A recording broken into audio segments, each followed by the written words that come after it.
Okay, it is 7 o'clock. Good evening, everyone. I will call to order the September 3rd, 2024 meeting of the Fort Atkinson City Council. Clerk Everett, will you please call the roll? Councilman Becker is not here, but will be joining us. He is Councilman- on the Zoom. Oh, he just came on. Perfect timing. I will come back to him. Councilman Jaco, Here. Councilman Johnson, Here. Councilman Schultz, Here. President Lesko here, Here. Councilman Becker. Here. Thank you. Good timing. Item 3, public hearings. There are none this evening. Item 4, public comment. The city council will receive comments from city residents. Comments are generally limited to 3 minutes per individual. Anyone wishing to speak is required to sign up in advance or state the following items for the record when called upon: name, address, subject matter, and contact information. No action will be taken on any public comments unless the item is also elsewhere on the agenda. And please note, for those who are following along on Zoom, if anyone on the Zoom wishes to speak during the public comment period, please raise your virtual hand through Zoom. The chat box is not monitored during the meeting. Those on the call, please remain muted if you are not recognized to speak. We have no one has signed up in person to speak this evening. And I see one person following along online. Mr. House, you have the floor. Good evening. Just a couple items tonight that I would like to address is that electric pickup truck that we're trying to purchase. I'm deadly against that for a couple reasons. One, unless it's known that that electric battery is built in the United States, I am not gonna vote for the purchase of that. And if you guys do follow through with that, does the fire department actually know how to put the fires out in those batteries, as it's been shown that you can't use water, et cetera, et cetera? And what if it's stored in a building and the building burns? So that's just one thought I had. I would really like to personally see for our citizens balance sheets for all the properties that our city owns. You know, like the Banker Road subdivision property. How much money have we spent there since it was purchased? I'd like to see the balance sheet for the Lorman property, how much we spent there. Are we getting any income from that? I'd also like to see the Clement Industrial Park. How much revenue do we get from that item? Seems like we're losing money every time we do something. Then I heard something about a push to possibly get done the Ramesh property. And I was just curious, since I'm a major landowner around that area, I did not get involved in the very first development of that, and I sure wished I would have. So I would like to meet with whoever's in charge of that, get some idea of what's going on, the future thoughts for that property. So, and I guess I would just ask Michelle quick, did you get that notice from the state for the trees? I did receive a document from you. Thank you. Okay. Well, that's about all I have tonight. Thank you. Thank you for your comments. Is there anyone else on Zoom who would like to offer some public comment?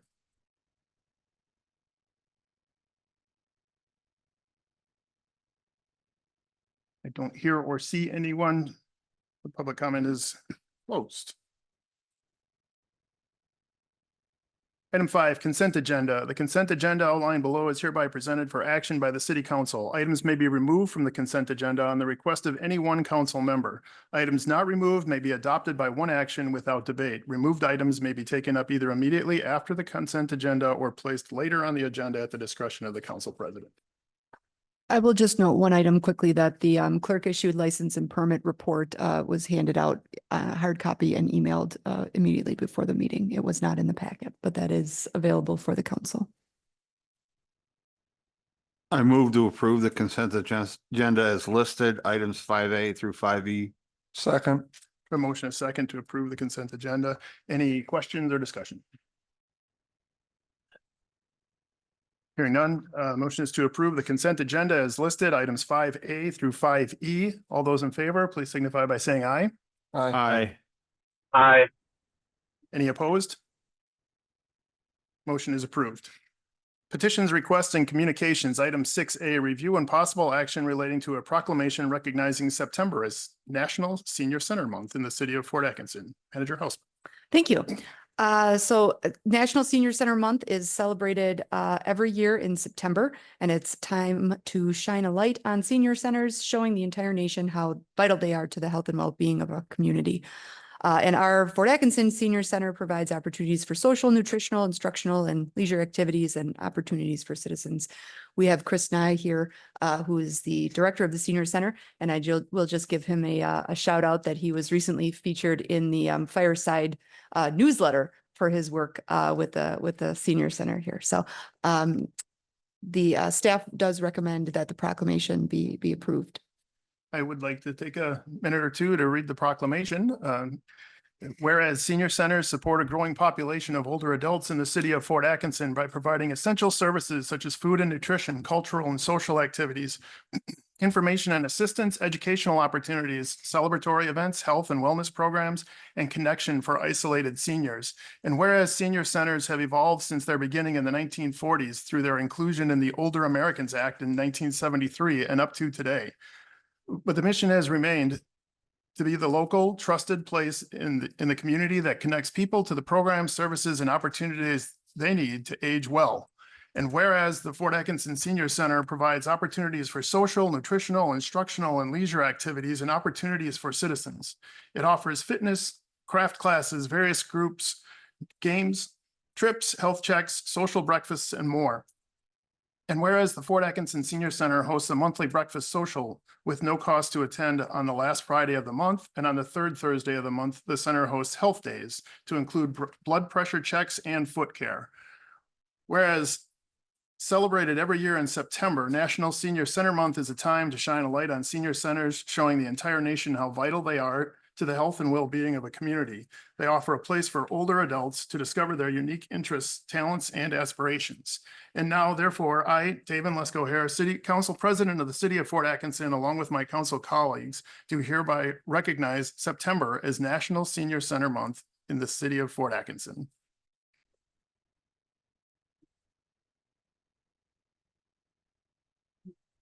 Ready for a motion? All right, I move to approve the proclamation recognizing September as National Senior Center Month in the city of Fort Atkinson. Second. A motion and a second. Any discussion? Hearing none, a motion is to approve the proclamation recognizing September as National Senior Center Month in the city of Fort Atkinson. All those in favor, please signify by saying aye. Aye. Aye. Any opposed? Motion is approved. And if we could take a photo real quick.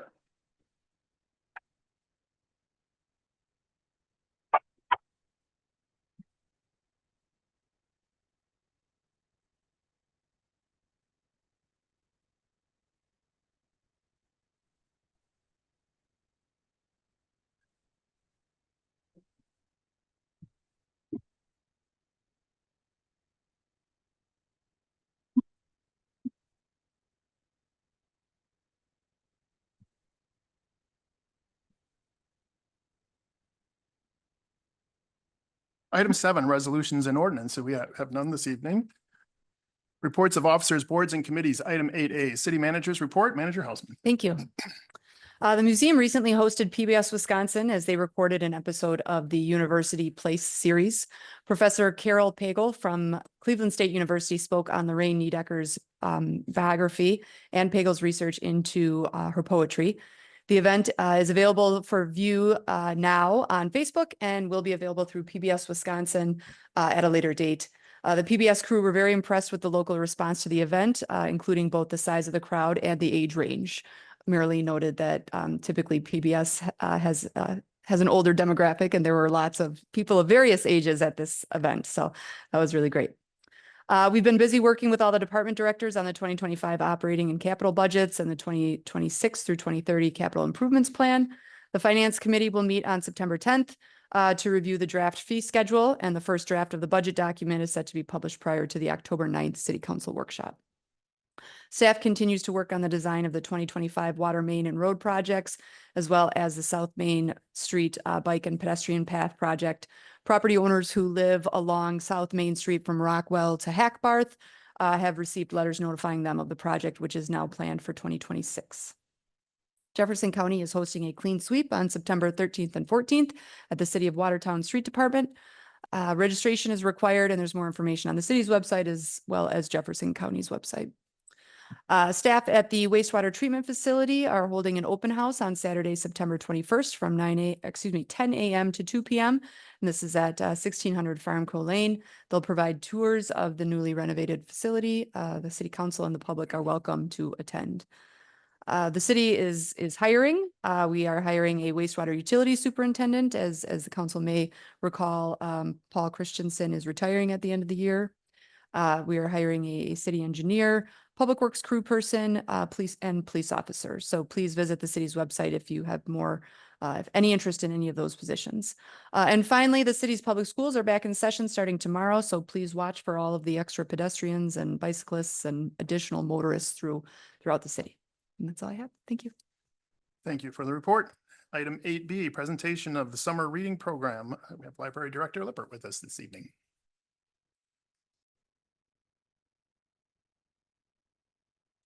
Sounds good. Okay, great. Hi, my name is Minetta Lippert. I'm the library director at the Dwight Foster Public Library here in town. And I am here tonight to share a summary of our 2024 summer reading program. The library offers a summer reading program every year. Historically, summer reading programs were offered to help school-age students maintain their reading skills throughout the summer months while they're not in school, but now we expand that to all ages. The main goal of our summer reading program is to encourage all ages to enjoy reading throughout the summer months. We also, well, you can see here that we had more than 1,000 participants in our summer reading program, which is a very healthy number. Our summer reading program reading challenges have changed over the years, so it's sort of like comparing apples and oranges each year, but 1,000 readers participating is a higher number than we've seen in recent years.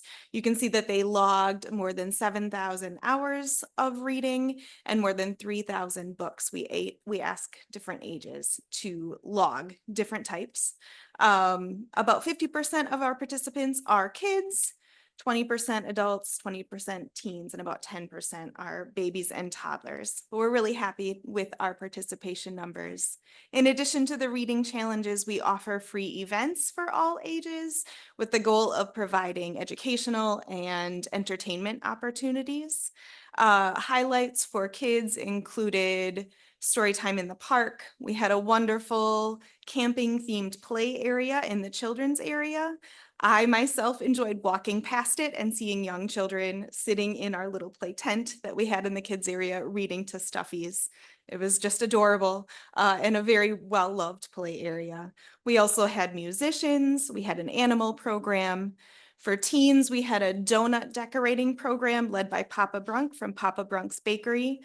No surprise, registration filled up very fast. Who doesn't want to sign up and receive just a mountain of donuts that they can decorate with everything you could imagine?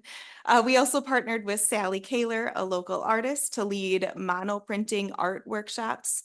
Again, all offered free to our community members. For our adults, we offered hiking with a librarian at Dorothy Carnes Park.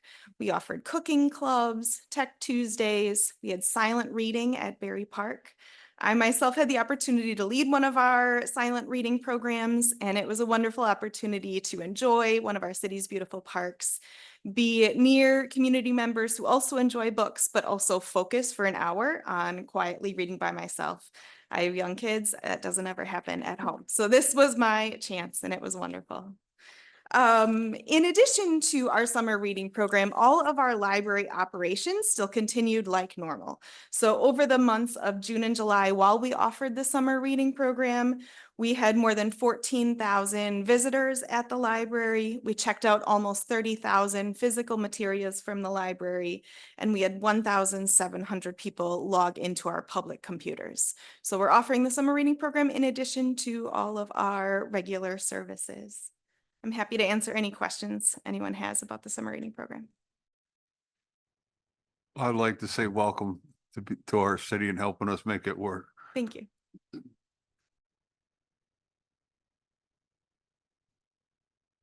There are no other questions. Thank you for the report and nice to see you in your new capacity here. Item 9, unfinished business. There is none this evening. New business, item 10A, review and possible action relating to the purchase of a new electric truck for the water utility at a cost not to exceed $47,588. We have Water Utility Superintendent Armstrong with us. Good evening, everyone. So as background states that we want to get rid of one well-used 2009 truck that we currently use in the water utility. We had budgeted money for this last year in the CIP, so the money is already there for it. So I got bids for them. I got 2 bids, and when the bids came back, we had some discussion amongst us about maybe going to an EV or electric vehicle truck wise. So started throwing that around a little bit. Well, then it so happens that Sun Prairie had an article in the municipality magazine there. So I called the utility superintendent over and they got nothing but praise for it. I mean, they just love the things that they got so far. So we kicked around even for a little more discussion on it and decided maybe let's get some cost on that. Well, you know, obviously the cost came in a lot cheaper than what I anticipated they would. So, and I think, you know, it's probably as much solar stuff as we're getting involved in the city. I think it's kind of a net step to get that more green look, more green for the city. So anyway, bid wise, we did get prices on gas and electric vehicles both. Griffin Ford with a gas one was $42,188. There was really no bells or whistles on them. They were just pretty much plain Jane work trucks. So I did get a price from Ewald on the same vehicle. They were just a little bit less at $41,848. So then, like I said, we kicked around the EV part of it. So then we got back, Griffith got back to me on an EV vehicle from them. Oh, with the base price was $45,588. Then it's got a city charger we'll put on it plus toolbox. So the overall price came out to be $47,588. Right now, there's also a program out there called Green. I gotta get my paperwork out here. Commercial Clean Vehicle Act, where we might we would qualify for $7,500 off of them EV vehicles. So that would take that price down to, if we, with the rebate back or the incentive back, we get that down to $40,088 with that incentive back. So going on to Ewald, their EV vehicle was $47,744. With all the options, $49,774, and then with the incentive, it got down to $42,274. So they're about $2,000 more than what Griffith Ford was on the same comparable vehicle, which is a Ford Lightning Pro all-wheel drive. Every vehicle we priced was a 4-wheel drive vehicle. So the other two were both that way too. So everybody was a 4-wheel drive vehicle. So that was pretty comparable that way. So like I said, currently we have a 2022 F-150 with the gas motor. And so if you go through the analysis down there, we've spent about $225 a month on gasoline. The one we're going to replace, we spent close to $300 on. So we're going to even save more, you know, going that route. So then if you do the search on it, we get 2 miles per kilowatt hour. Kilowatt hour is kind of like the electric consumption, like MPG is on a regular vehicle. So if you go through all the numbers and stuff like that, the cost of it really gets down there. So by the time we even plug it in out to the south side building, we have solar out there. Our cost basically to charge it in the summertime and the long daylight hours is going to be minimal, if not free. So I mean, I think it's the next direction we're going to all be going at some point. I've talked to people that have them, like the Teslas and stuff like that. Everybody's got praise about them. And one of the questions that did come up, the batteries right now, to my knowledge, are made in Atlanta. Ford is building a plant, a Blue Oval plant in Kentucky, which will manufacture the batteries in Kentucky, which will be wholly owned by Ford. The plant right now in Atlanta, I think it's part Ford and part some other company from China or somewhere overseas. So just to answer that one question. So I know I'm kind of quick, fast talking. Any questions? Do we already have an electric charging station set up or is there additional? No, we do not. That EV vehicle from Ford comes with a cord that was in the cost for that $500 option, that cord. Basically, it's like a traveling cord. And you could plug it in right now. That they call charging for electric vehicles level 1, which is basically just plugging into a regular outlet. I wouldn't say it's a trickle charger, but it's a slow charge. But level 2 is more amperage stuff. It quick charges a lot quicker. So that would be come with that charging cord to have a level 1 capability or level 2 capability. So if you got somewhere they had a charging station, you could plug it right into that. If not, you could plug it into a conventional outlet, charge it. Have you priced out a fast charge for it at $500. all? Pardon? $500 for one. That's That's city. more reasonable than I would have thought. Yeah, it is. I mean, you could go 500 to 5,000, depending what you want to do, but for what we're going to use it for, the $500 one's going to be well adequate for what our needs are on it, so. And I know a couple electricians and auto wiring pretty easily, so. One question or two questions, one for you.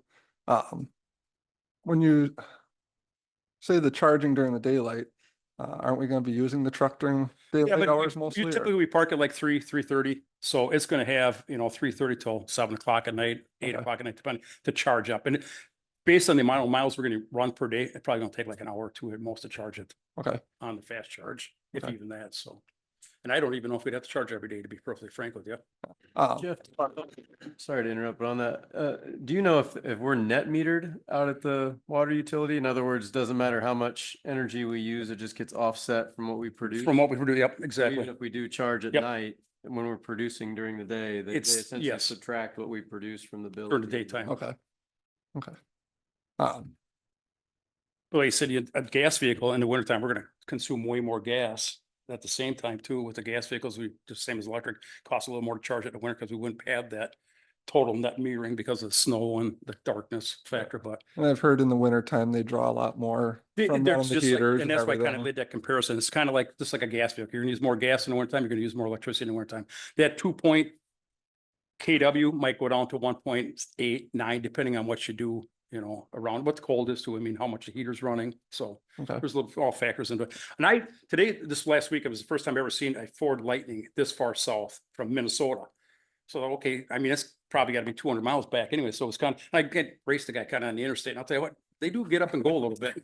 but they'll eat tires off too if you talk to people. So, not that that's a big selling factor, but I just kind of impressed to see one, from Minnesota down here. So. Then my other question would probably be best served for fire chief. Mr. House had brought up about the fire problems with them. I know I'd heard that it's almost impossible to put out some of these electric fires. And I've read a lot of places that they recommend you charge them outdoors because of the risks of fire. Is that something the city is capable of putting out, or? Thank you. Yeah, we train on that and it's becoming more and more of an issue. We do use water on them to cool the battery. We jack them up and then we get them from underneath was kind of opposite we'll do for normal fire. So we have capabilities to control it. Safest thing would be to charge it outside, although we can't get ourselves thousands of people charge them in their garages, and it's something we would deal with. Okay. I have a follow-on question. Obviously, this wouldn't be the first electric vehicle in the city of Fort Atkinson. So I'm assuming that, there's I've seen them in town here, especially I've seen somewhere in my neighborhood, someone has a Ford Lightning.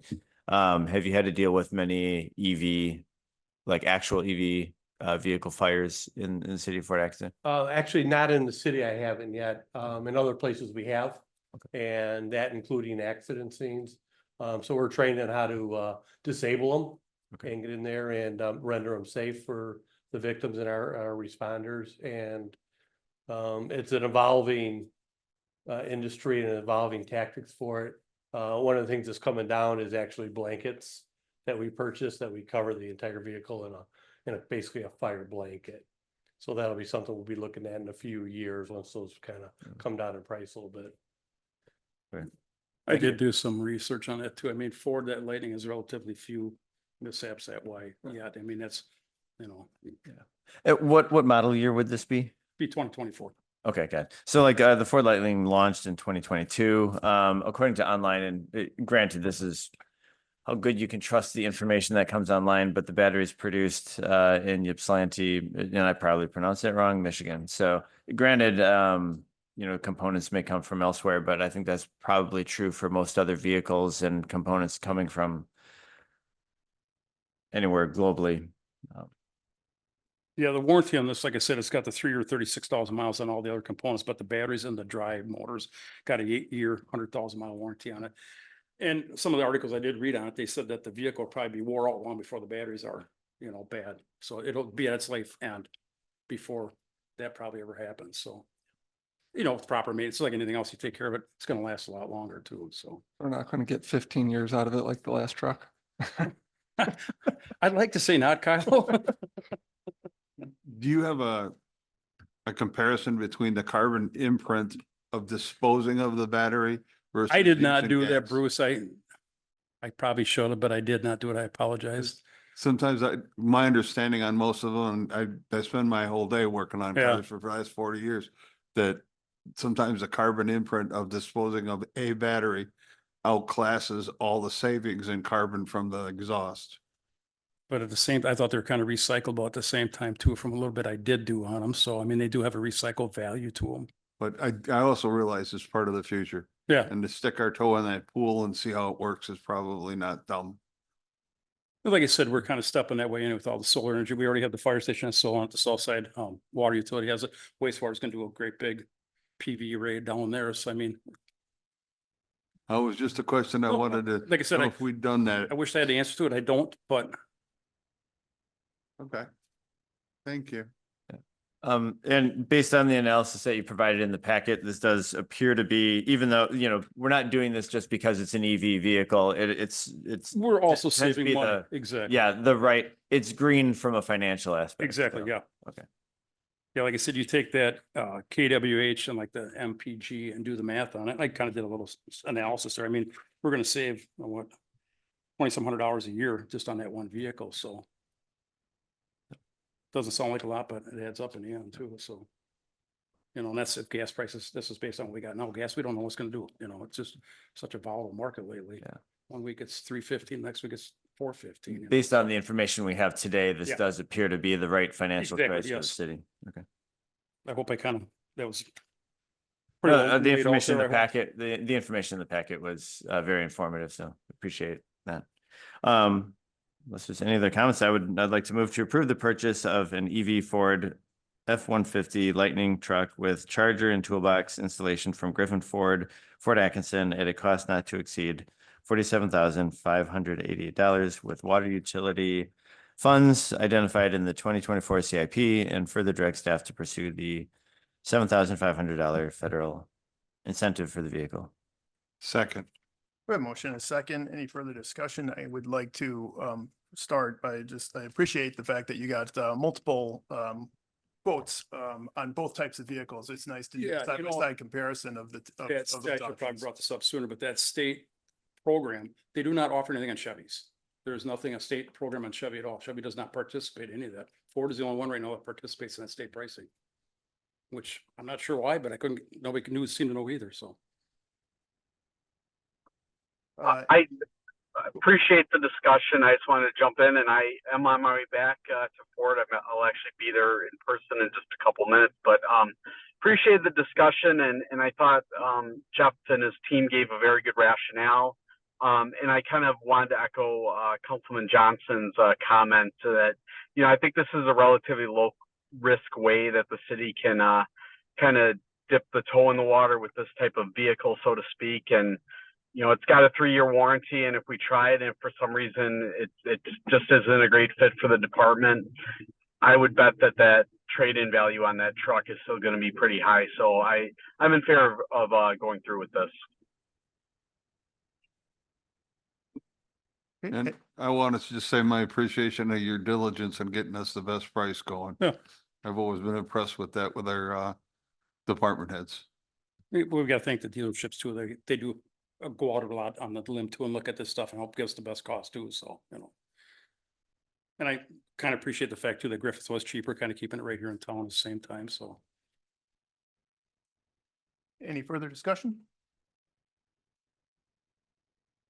Hearing none, the motion is to approve the purchase of an EV Ford 150 Lightning truck with charger and toolbox installation from Griffin Ford Atkinson at a cost not to exceed $47,588 with water utility funds identified in the 2024 CIP, and further direct staff to pursue the $7,500 federal incentive for the vehicle.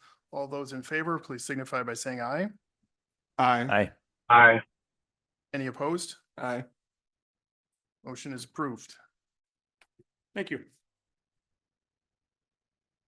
Item 10B, review and possible recommendation relating to a Class A fermented malt beverage license for Serendipity Salon located at 121 North Main Street for the licensing period of September 4th, 2024 through June 30th, 2025. Clerk Everett. Thank you. As noted, Serendipity Salon has applied for a Class A fermented malt beverage license. This would allow for sales of fermented malt beverage at our location for off-site consumption. She currently does hold a Class A intoxicating liquor license since early 2023. The quota for this licenses is established by City Council. It has not been amended for some time, so it's always something the council could consider in the future. About 2, 3 years ago, the council did amend the Class A intoxicating liquor license. So certainly something, should we have an option in the future, it could be looked at. All information was provided. A successful background check was performed by the police department. This was reviewed by License Committee at August 20th, and they did recommend approval. I am happy to answer any questions by the council. Any questions for the clerk? Seems pretty straightforward. I move to approve the Class A fermented malt beverage license for Serendipity Salons located at 121 North Main Street for the licensing period of September 4th, 2024 through June 30th, 2025. Second. A motion and a second to approve the license. Any further discussion? Hearing none, the motion is to approve the Class A fermented malt beverage license for Serendipity Salon located at 121 North Main Street for the licensing period of September 4th, 2024 through June 30th, 2025. All those in favor, please signify by saying aye. Aye. Aye. Any opposed? Motion is approved. Item 10C, review and possible action relating to the state municipal agreement for the reconstruction of Banker Road from Campus Drive to Horde Road. We have Director of Public Works, Sally with. Yeah, thank you. I think council is familiar with these state municipal agreements. They're contracts to a certain extent, although they're always estimates of the costs involved. But in this particular situation, we put in for a grant on the Banker Road relocation, but it does in fact cover all of Banker Road from the intersection of Horde Road all the way down to Campus Drive. The state municipal agreement is for a project in the amount of $1.8 million. And that will cover the stormwater aspects of the project as well as all of the street and sidewalk improvements. It will not cover anything associated with the water utility or the wastewater utility. Of that $1.8 million, 80% is federally funded, so $1.4 million is the actual grant amount. And then the city contributes 20% or $377,000. In addition, we will be completing the design work for that on our dime. That's not included in the grant itself. The project itself will be moving ahead, hopefully in 2026 is what we're looking at for slated construction. But as I'm learning, the process for the DOT design of some of these improvements is a little different than what we've done traditionally in-house. So the timeline could shift a bit, but our goal right now is to get this ready to go and built in 2026. You'll see later on the agenda this evening where we'll approve the design funds or potentially approve the design funds for that. The sunset date for that, it has to be completed by 2032. It does not have a commencement date. So you'll see some of these state municipal agreements say you have to start within a certain number of years. It does not have that in the agreement, just simply says it has to be finished up by 2032. So we've got a little bit of time to get this figured out, but I don't anticipate taking till 2032. I'd be happy to answer any questions that council might have related to this agreement. It was 2018 that we acquired this property, correct?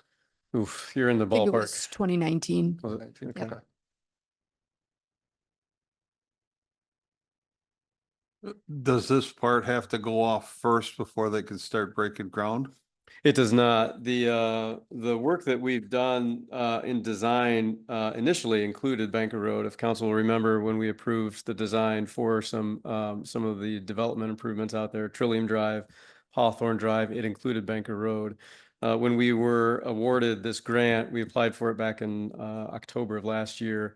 And we were notified, I think, in maybe June of this year of the award. We shifted and moved the design away from Banker Road and instead began to design on a perimeter road, which was in your packets related to that design item that's later on in the agenda this evening. So we essentially took the information that we had, or the budget that we had for Banker Road, and moved it over with the design firm and began designing for an alternative road. So we wouldn't lose the opportunity here with these grant funds. And the effect of that, Councilman Johnson, is that we will, as Andy will touch on later on the agenda, we will be able to have the connection between Horde Road and Campus Drive through other means, which will allow construction to happen prior to Banker Road construction in Correct. 2026 or after. Excellent.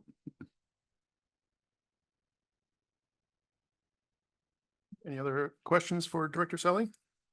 Andy, I just want to make sure I was clear. So if we do approve this, the actual, maybe I misunderstood, the road construction wouldn't start till 26? Okay. That's the current schedule. We will probably take the majority of 25 to move through the design process for DOT. And then the hope is that we'd be building in 2026. I think as I've been clear, I'm very supportive of the Banker Road project. I'm glad that we're continuing to move forward with this and glad that we were able to secure this grant to make it a little more financially feasible for the city. It's great. Yeah, it's a good chunk of money. It is. Any other questions, or is there a motion? I move to approve the state municipal agreement for the reconstruction of Banker Road from Campus Drive to Horde Road. Second. A motion and a second to approve the agreement. Any further discussion? Hearing none, motion is to approve the state municipal agreement for the reconstruction of Banker Road from Campus Drive to Horde Road. All those in favor, please signify by saying aye. Aye. Aye. Any opposed? Motion is approved. Thank you. Item 10D, review and possible action relating to the state municipal agreement for the construction of infill sidewalks as part of the Safe Routes to School plan. Director Selly. Yeah, so we completed a Safe Routes to School plan, I think in 2016, if I'm not mistaken, might have fell over into 2017 a little bit, but that plan was part of one of our comprehensive plan to-dos for my department that I think was listed back in the early 2010s.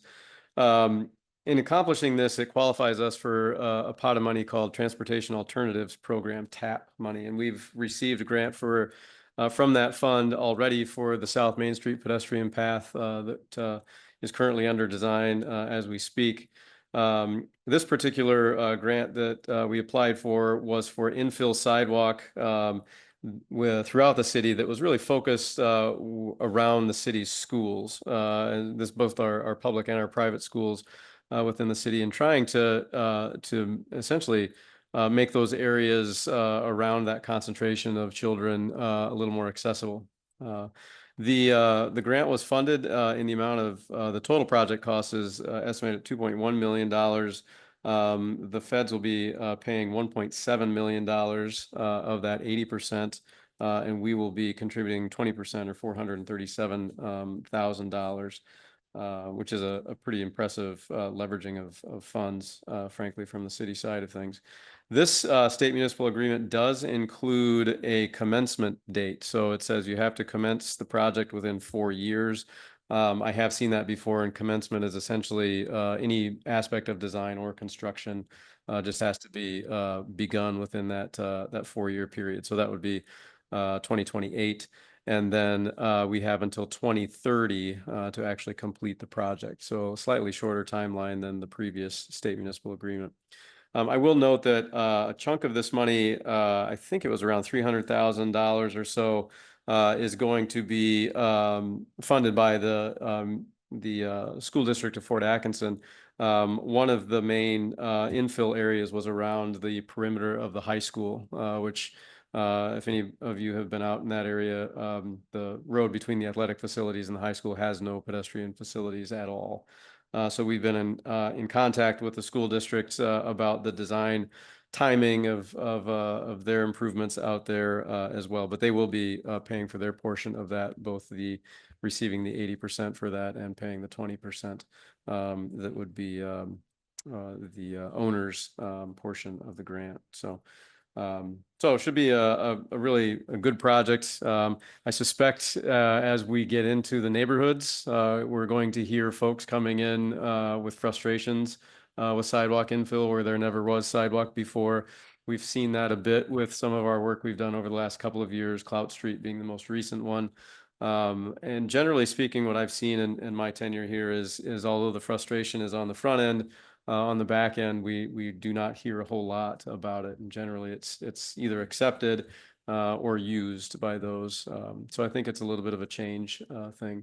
The good thing is that we have a number of areas that we can point to in the city: Florence Street, Wilcox Street, Clout Street, and then of course, if all of you remember all of the impact with Highland Heights sidewalks that went in back in 2016 or so. So we've got some areas that we can kind of point to and as examples of how this has turned out to be actually a very good thing for our city and accessibility. So, but we'll cross that bridge when we come to it.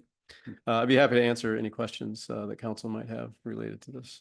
I'm just curious on one issue that I know of. I mean, over by Berry School, there were areas of where the city wove in and out, where you'd have one in township of Koshkonong, one in the city of Fort, and you'd have one that needed sidewalks and one that didn't because of them.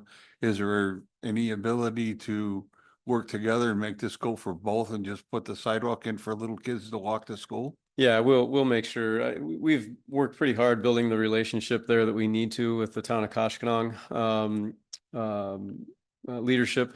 They are on the same page with us on a number of items, and I think we'll plan ahead and make sure that we've got that taken care of. It's all of these improvements are in the right of way, which the town of Koshkonong owns that right of way. And so in this particular situation, I think they would have very easy permission to be provided there, since it's working in their right of way to extend sidewalk through there. Thank you. I'm assuming by the map that you shared with us, the blue highlighted areas are kind of our main points of interest at the moment. Yeah, I would say that those are, I did put some thought into those blue highlighted areas. I do expect they will shift a bit as we kind of get into looking at the specifics of it. But in general, those areas are going to be guiding our first efforts at this. It is nice to see the the Safe Routes to School initiative is still alive and well. Do you have any way of just even making a ballpark guess as to, without federal funds like this, how long it may take for it would take the city to fill in sidewalks like this? Yeah, President Lesko here, I'm not sure that we would ever do it. You know, we have, say on any given project that we do now, we're maybe getting to 20 to 30% of the project area that needs sidewalks to actually install them. It's just so difficult to be able to do those infill when we need road work and things like that taken care of as well. So we do our best, I think, in trying to kind of provide for all of those elements within the right of way. But boy, to do infill sidewalk on this scale, I can't even hazard a guess. You know, this is a once in a lifetime opportunity, I think, from a funding standpoint. What would you roughly say a linear foot of concrete sidewalk is running us? I think we're paying what are we at? 14? I think $11 a square foot maybe. So a 4-foot wide sidewalk, 5 foot is standard now. So let's just say at $11 a square foot, we're 4 feet wide. That's what, $44 a linear foot. And that is with infill, you hope you have some decent material underneath it, right? So it might be a little bit more expensive to bring in imported fill and be able to create that gravel base and all that kind of stuff. But it's not cheap, that's for sure. If we have longer stretches within this area, I think we can bring that price down because they can slip form sidewalk, meaning they just pour all the concrete into a hopper and out comes a sidewalk in very basic terms. They do that with curb and gutter. And in those situations, if I'm paying $35 to $45 a foot for curb and gutter to be hand formed, if I slip form it, I can get it down to about half that cost. So we may be able to see a reduction in some of these areas on longer lengths. Okay. I'm supportive of this as well. We get comments from residents a lot about the state of like our existing sidewalks. I know some of those need to be addressed long term, but I am glad that we're continuing to take advantage of these infill opportunities where they exist. And I think if this can encourage a few more students to walk to school, you know, rather than be driven by mom and dad or taking the bus, I think that's great. One question I had, Andy, is like, because we get asked so often, is there at some point going to be an opportunity to give like an update report on like some of our sidewalk projects and where they're at and that sort of thing? Yeah, for sure. It's been on my to-do list for 4 years, maybe 5. And honestly, it's the challenge has been in the funding. So Sure. we did an assessment with one of our high school interns, Owen Warden, about 4 years ago, where he walked every inch of sidewalk and essentially indicated areas, the degree to which the deterioration had occurred. So I know exactly how much money it would take us to do all of those repairs and improvements. I don't think our residents would be too excited to know, you know, how much that's going to cost. And really, without, if you recall, we looked at a transportation utility. This year we had begun Yeah. kind of going down that path of understanding that funding source. That's on hold because it has been challenged in the courts, and so we're waiting for that to come out. But that would have been a really nice revenue source for us to be able to restart an annual dedicated sidewalk program, which we haven't had for 10 or 15 years, I think. The other option is to just assess it to the residents, and that's what a lot of communities do. Is they essentially put a white X out in front of the house, and it's your responsibility to get it taken care of and to pay for it. I struggle with that a bit. Our street trees, our terrace trees that we enjoy also cause some problems for sidewalks. And so within our own ordinance, oftentimes we have indicated that sidewalks that are deteriorated or compromised by terrace trees are the city's responsibility. So you can imagine the discussions that would ensue about whether it was caused by a tree or by just simply the natural deterioration of concrete. I would love to be able to split the cost with residents. That would be my end goal someday, to be able to do that. But we need to find a funding source even for our 50% from the city to be able to get an annual program moving forward. Yeah, it's not an easy problem, and I was not trying to put you on the Oh, spot. no, that's or fine. anything, but- I don't have an opportunity to tell that story, so I went a little off track there, but I think it's important that you guys are armed with that information, that we're not sitting on our hands in this situation. There is some things going on behind the scenes, but unfortunately, success has been a little elusive there. Yeah, no, and I think, you know, you brought it up earlier, you know, I think we do get some consternation from residents occasionally if we're infilling in an existing neighborhood. But I would remind folks, our comprehensive plan, which was updated in 2019, does call for adding infill sidewalks where we can. And that's something that the community has generally expressed support from, because those comprehensive plans do involve public engagement. So I think it's good that we're able to do it where we can, but like you said, we can't do everything at once. And I think if people knew the total cost, it would, you know, raise some eyebrows. So Yeah. I appreciate Yeah. your info. It has lagged more than I would like. I mean, there's no doubt about that. And the residents, you know, they deserve something there. It's just a dollar, right? We need to figure out where to find some money. Well, I would like to take a moment to just thank you, Andy, for applying for this grant and the other grant as well. As we were just talking about finding funding sources, you know, we continue to look outside the four corners of the tax dollar to provide funding for some of these projects. And I just want to commend you for applying for the grant. And now we have, you know, a grant that is 10% of the entire state of Wisconsin. By the way, there's only $17 million committed to this program, and we're receiving 10% of that for Fort Atkinson. So that's a pretty big deal. And I just want to recognize that and thank you for bringing this additional funding source to the city to deal with some of these sidewalk issues. Yeah, thank you. Yeah, thanks for pointing that out. It is a big deal. $3.1 million in federal funds through these two grants. They're you've heard Director Selly explain how difficult it is to do even fraction of those kind of projects in the city with budget constraints, and this will allow us to really make an impact. Are there any further questions for Director Selly, or is there a motion? I move to approve the state municipal agreement for the construction of infill sidewalks as part of the Safe Routes to School plan. Second. A motion, a second to approve the agreement. Any further discussion? Hearing none, the motion is to approve the state municipal agreement for the construction of infill sidewalks as part of the Safe Routes to School plan. All those in favor, please signify by saying aye. Aye. Any opposed? Motion is approved. Thank you. Item 10E, review and possible action relating to the 2025 recycling grant application to the Wisconsin Department of Natural Resources. Director Selly. Thank you. One of the sure signs of fall is the recycling grant.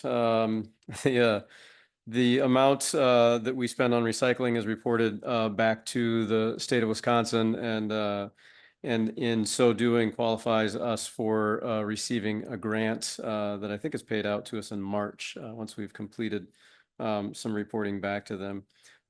We've moved forward with this recycling grant for as long as I've been here, and probably predates me as well. The amount of money has held steady. I know we used to have these conversations about 5 or 6 years ago. It had been declining quite a bit. But I think we seem to be somewhat consistent over the last few years in the amount of money that we get.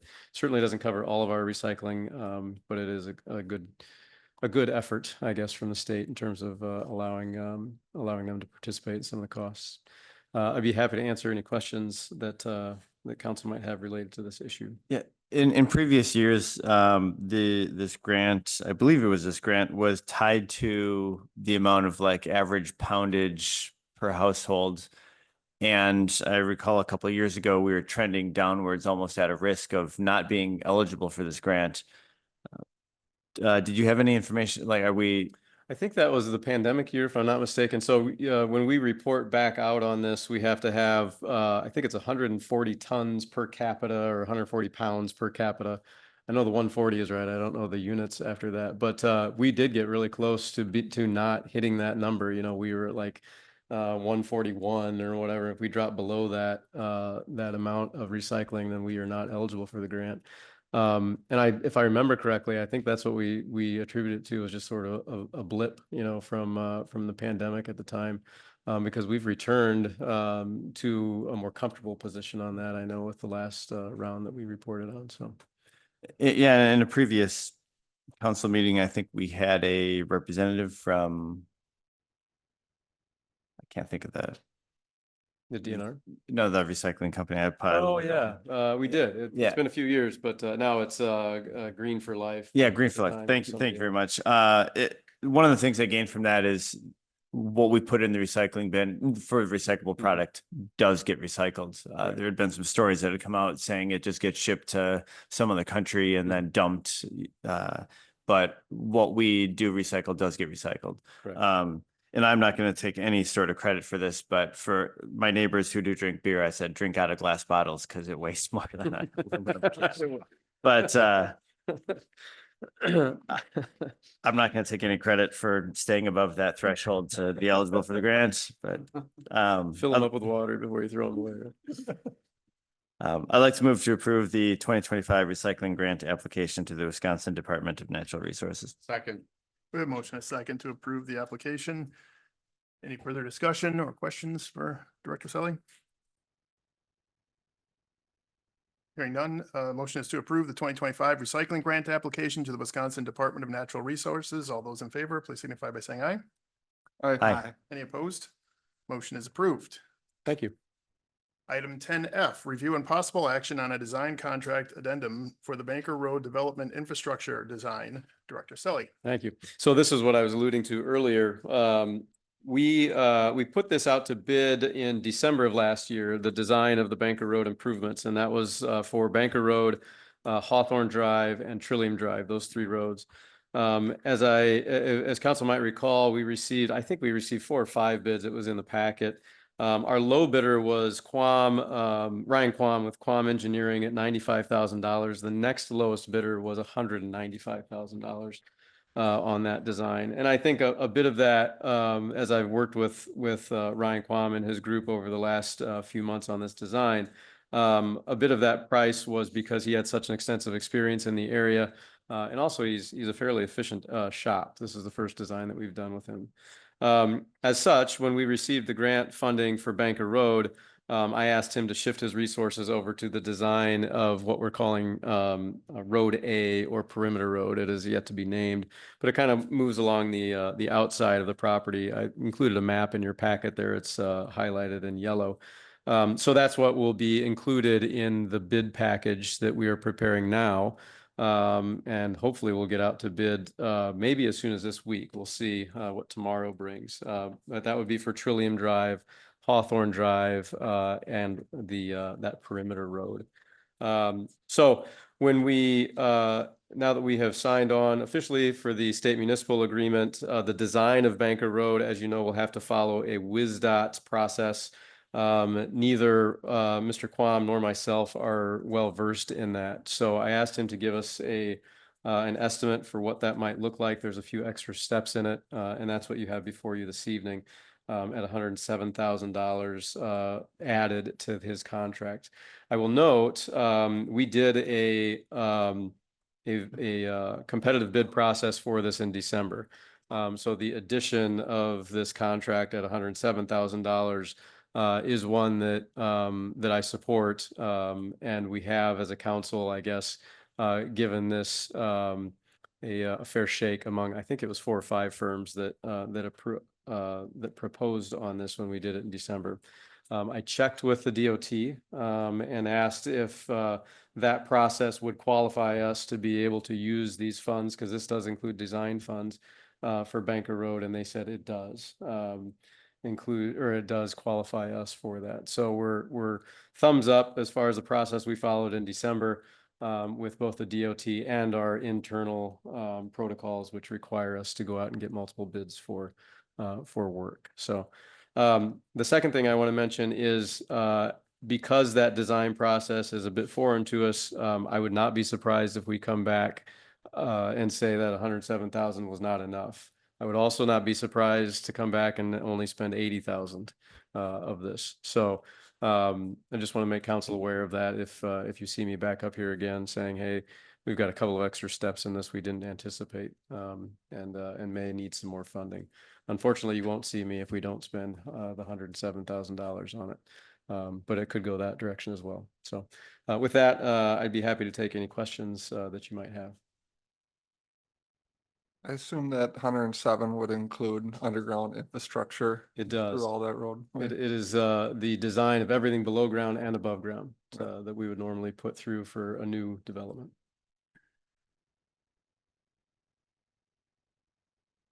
I will also just note that the city council did authorize the borrowing of about 3.2, I believe, $million through the 2024 note anticipation note series 2024B earlier this year, and these funds would be paid for from that borrowing.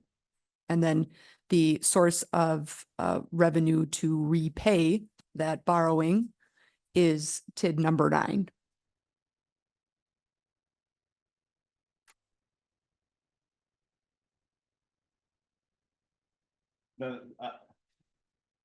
Seems like the logical next step or inherent next step in the development for this property.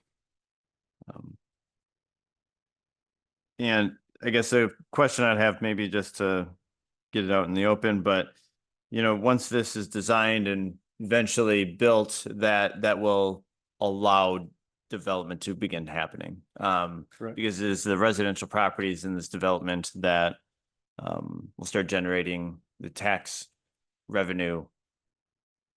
Correct. As we build new housing, both multifamily and single family housing, the amount of taxes that is based upon the value of that new development will help us pay back this investment that we're making up front. in the design and construction of that infrastructure to support it. All right, thank you. Yeah, these things don't happen in a vacuum. They don't just happen. So, You- You hinted at the other roads that were out for bid and design already, them could be going out for construction bids. here Yes, soon? I'm doing a review on 90% plans and specifications right now. Was hoping to get them out by Friday. We'll see if that happens, but regardless, our goal is to have a shovel in the ground and 24 out there. Okay. So we're very close to getting that first set of Hawthorne Drive, Trillium Drive, and the yet to be named Perimeter Road out to bid for construction contractors to provide us an estimate on that. So potentially late 25, we could start seeing lots being dedicated out to be developed. We've had discussions with the developers that we're working with now about them starting while we're still building. So even early in 25, seeing some potential movement on buildings out there. Okay. I know that's a big thing. I keep getting, I'd say 1 out of every 3 questions as a council member I get is what's going on with Banker Road development. I think that's going to bring some happiness to people seeing that development Well, we have a getting pretty, pushed through, so. we have a pretty informed community, so I'm glad you're getting those questions. Yeah, the next step in the development, the private side of the development would likely be a development agreement. And we're currently working with Intrepid Investments on a development agreement. So that will be the next kind of the private side that the council will see. And in that development agreement document, there will be timelines for construction. There will be values that the anticipated private construction would bring to the tax increment district. And then we can show in through that development agreement how the increment, you know, the value, the tax base that goes into the tax increment district number 9 would end up paying back that loan for this road and for the roads, for the design and construction of the roads within this area. I think, you know, I know people have had to be very patient with this project. Councilman Jekyll asked earlier when this was bought. I believe it was 2019. It was kind of right before the pandemic. And then guess what? The pandemic kind of slowed everything down. And now if you look at a chart of, you know what interest rates are. You can look at a chart that's shown what construction costs have done the last 5 years. And it's a challenge everywhere. It's not just Fort Atkinson that's seeing this, but I think people are realizing now the economic development opportunity that we have now in the Jefferson County area as a whole. So I'm very excited that we're able to take this next step again and get this going. And I like Councilman Jekyll too. I've had many people asking about this, and it's exciting to see it finally start to come to fruition. So with that, I'm going to make the motion to approve a design contract addendum for the Baker Road Development Infrastructure Design with Quam Engineering for $107,335 using funds borrowed through the 2024 Series B note anticipation note. Second. We have a motion and a second to approve the addendum. Any further discussion? Hearing none, the motion is to approve a design contract addendum for the Banker Road Development Infrastructure Design with Quam Engineering for $107,335 using funds borrowed through the 2024 Series B note anticipation note. All those in favor, please signify by saying aye. Aye. Aye. Any opposed? Motion is approved. Thank you. Item 10G, review and possible action relating to the site investigation contract for the Koshkanon Estates development. Director Selly. Thank you. So as council is aware, the odyssey of the Koshkong Estates development is the end is in sight. The city, through the lawsuit that was authorized by the council and the ensuing mediation, has come to an agreement with the developer out there that includes the city becoming the owners of all of the undeveloped lots in both the 4th and 5th editions of Koshkonong Estates. As such, the city wants to understand what a sustainable path forward may be. And we have communicated that to council along the way as we worked through the various encounters, I guess, with the lawsuit. This site investigation will help us understand that the water issues that we have out within the Koshkonong Estates development can really be characterized by floodplains, by wetlands, and by groundwater. And this investigation intends to kind of put some boxes around where those are and what the potential is for us to sustain the existing infrastructure that's out there, or if it is deemed to be unsustainable, what the options might be for us to develop something out there that would be in fact sustainable.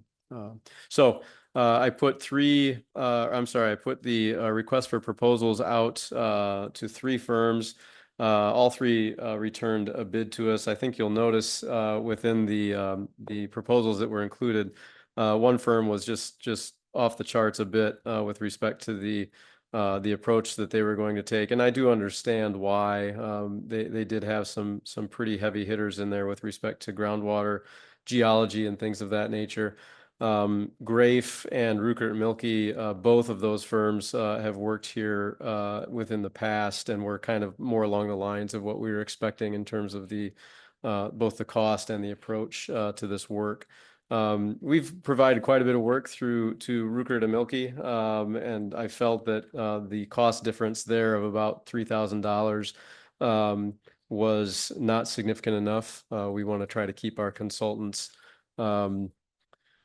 engaged in various projects. It's nice to have more than one here willing to do work. So my recommendation would be to award this to Grafe, who was not the low bidder, but close at $67,000. So I'd be happy to take any questions council might have on this. The RFP I know came out and I could see where it could create some confusion. So if you have any questions, I'd be happy to answer them now.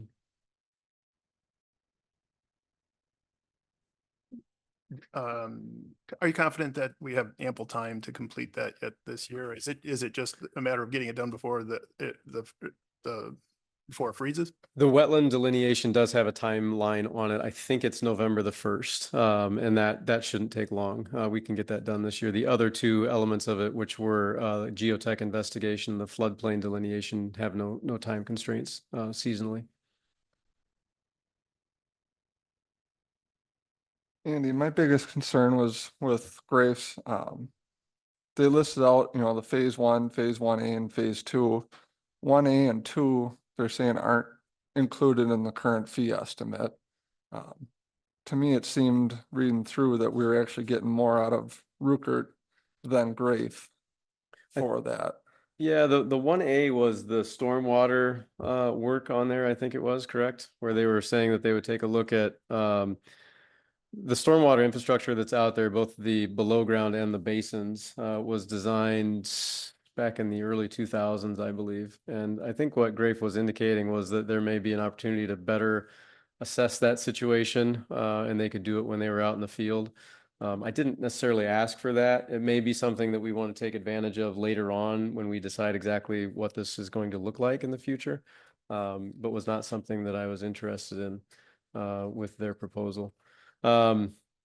Yeah, I could see where you could read it that way. I guess what I asked for from the 2 firms was being accomplished by both firms: the wetland delineation, the floodplain, and the geotech. In fact, both firms are using the same group that we use for geotech, and the name just escaped me. Is that the CGC? CGC, thank you. Yeah, who's been a pretty valuable partner for us on a number of projects, most recently with the DPW and the soils that we had down there. So I know they were the same on the subcontractor side of things, which was a big chunk of that overall cost. My biggest concern is, it's still $3,000, and if they're providing the same work. Absolutely. I mean, I know, we want to keep happy, companies to work with, but it's still $3,000 on a project that wasn't originally in our thought of budgets or anything, so. Yeah, the Ruckert Milky has done probably, I would say close to $100,000 worth of work a year here in the city for the last 3 or 4 years, mainly on the water main replacement design. They've had that contract. Grafe is going to be doing the Riverside Drive water main project, and that'll be the design portion of that is, I think a $40,000 or $50,000 effort. And they've submitted on a number of other ones that I have not chosen them on. So that's a little bit of the background in terms of my interest, but $3,000 is $3,000. I don't deny that. And especially in a, On an- tight budget like we have. Correct. Yep.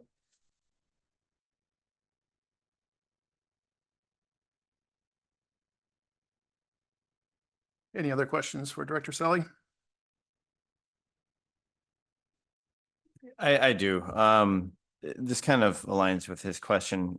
Just like the contractor relationships, right? Where if we stop using Grafe for 5 to 10 years, and this is a hypothetical, right? We stop using them for 5 to 10 years. Do they just stop showing interest in providing competitive bids where, you know, we may pigeonhole ourselves in the future where we're down to like one contractor to work with, and then we have to use whatever price they give us because they're the only one that bids and stays in communication with the city. Now, I know that's very, very hypothetical, Well, and you're- that's not necessarily how we make decisions It's here. not too but- far off. I wouldn't say it's that extreme. But I mean, we just approved $4 million worth of work that's going to be coming out in the next couple of years. And I don't know that we have a firm that has the capacity to do that. So making sure that we have, we worked with MSA somewhat indirectly on the Schumacher Drive work. We've worked with Rupert and Milky quite a bit over the last several years with the water main work. We definitely have a need for a third consultant in here that develops that relationship, that understands who we are and what our process is. And that makes that process a lot more efficient the next time we go through it. So I don't think we're in a situation where if we don't give this to Grafe, they're not going to come back and bid on any projects in the future. I look at it more as, sort of getting them more engaged here at the city so that when we have some of these additional big projects coming down the pipe, that we have the consultant base to be able to take them on and do them efficiently. Thank you.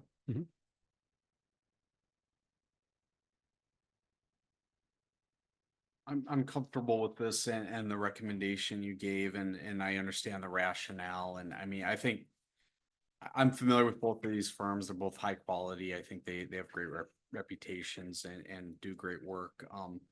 I'll move to approve the site investigation contract for the Kashanana Estates property with Grafe in an amount not to exceed $67,176 using ARPA funds.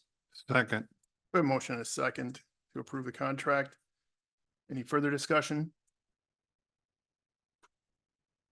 Hearing none, the motion is to approve the site investigation contract for the Kashkanan Estates property with Grafe in an amount not to exceed $67,176 using ARPA funds. All those in favor, please signify by saying aye. Aye. Any opposed? Aye. Motion is approved. Thank you. Claims, appropriations, and contract payments. Item 11A, review and possible action relating to the verified claims presented by the Director of Finance and authorization of payment. I move to approve the verified claims as presented. Second. A motion and a second to approve the claims. Any discussion? Hearing none, motion is to approve the verified claims as presented. This is a roll call vote. Councilman Becker, Aye. Councilman Jacob, Aye. Councilman Johnson, Aye. Councilman Schultz. Aye. President Lisco.